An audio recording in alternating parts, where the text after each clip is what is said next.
আসসালামু আলাইকুম। আজকে খাবারের স্বাদের চাইতে উপকারিতা অসীম। আজকে সব উপকারিতা শেয়ার করব আপনাদের সাথে।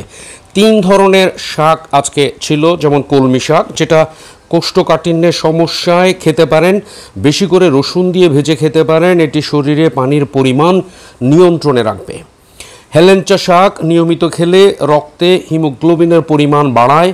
কোষ্ঠকাঠিন্য, হাঁপানি, ডায়রিয়া ও স্নায়ুরোগের ভেষজ চিকিৎসায় হেলেঞ্চা ব্যবহৃত হয়।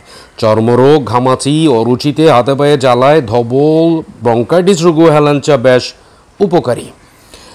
আর আজকে ঢেঁড়সের তরকারি, তার উপকারিতা বলে শেষ করতে পারবো না। এটি ডায়াবেটিস বান্ধব খাবার, উচ্চ আঁশ হজম ধীর করে এবং কার্বোহাইড্রেট শোষণে সহায়তা করার মাধ্যমে শর্করা নিয়ন্ত্রণে সহায়তা করে। ওজন কমাতে ঢেঁড়স খেতে পারেন। এতে ক্যালোরির মাত্রা কম, তবে আঁশের পরিমাণ বেশি, যা পেট ভরা রেখে অপ্রয়োজনীয় খাবারের চাহিদা কমায়। ঢেঁড়সের উচ্চ খাদ্য আঁশ পেট পরিষ্কার করতে সহায়তা করে, কোষ্ঠকাঠিন্য প্রতিকার করে এবং হজম ক্রিয়া উন্নত করতে সহায়তা করে। প্যাকটিন নামক এর দ্রবণীয় আঁশ কোলেস্টেরলের মাত্রা নিয়ন্ত্রণ করে। অন্ত্রে কোলেস্টেরলের শোষণ কমিয়ে ঢেঁড়স হৃদরোগের ঝুঁকি কমাতে ভূমিকা রাখে।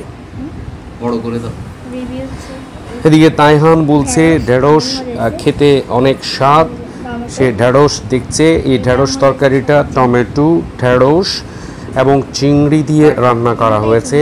ঝোল একেবারেই দেওয়া হয়নি, একেবারে না, কিন্তু স্বাদে অসাধারণ। যদিও স্বাদের কথা আজকে বলবো না বলেছিলাম, শুধু উপকারিতার কথা, তথাপিও স্বাদ অনেক আসল। আপনারা কিভাবে খান? নিশ্চয়ই এভাবে।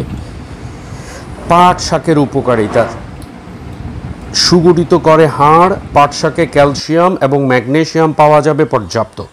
নিয়মিত পাট শাক খেলে হাড় ভালো থাকে, কারণ ক্যালসিয়াম এবং ম্যাগনেসিয়াম হাড় সুগঠিত করতে খুবই কার্যকরী। বাড়ায় রোগ প্রতিরোধ ক্ষমতা। পাট শাকে থাকে প্রচুর ভিটামিন সি। এই ভিটামিন একটি অ্যান্টিঅক্সিডেন্ট, যা স্ট্রেস, দূষণ এবং জীবনযাত্রার বদভ্যাসের কারণে কোষের যে অক্সিডেটিভ ক্ষতি হয় তা নিয়ন্ত্রণ করতে পারে। বিশেষজ্ঞদের মতে পাট শাক খেলে বাড়ে রোগ প্রতিরোধ ক্ষমতা। এটি সংক্রমণের বিরুদ্ধে লড়াই করার ক্ষমতা বাড়াতে কাজ করে।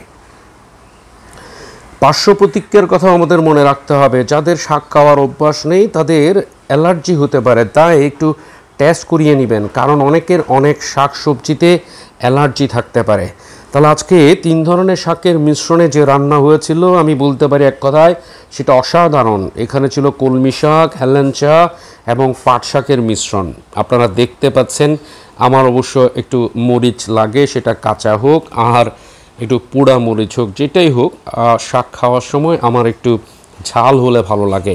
বাট গুণের কথা চিন্তা করুন, আজকে এই 2 ধরনের খাবার ছিল, যে শাক এবং ঢেঁড়সের সবজি, এই দুটার উপকারিতা অসীম। শিশুদের কোনো অবস্থাতেই এইসব খাবার হতে দূরে রাখবেন না। তাইহান খুবই ভালোবাসে শাক সবজি, আমরাও অনেক সময় অনুপ্রাণিত হই। আপনারাও সেইভাবে আপনাদের শিশুদের, সন্তানদের শাকসবজি খাওয়াতে অবশ্যই অনুপ্রেরণা যোগাবেন। ধন্যবাদ।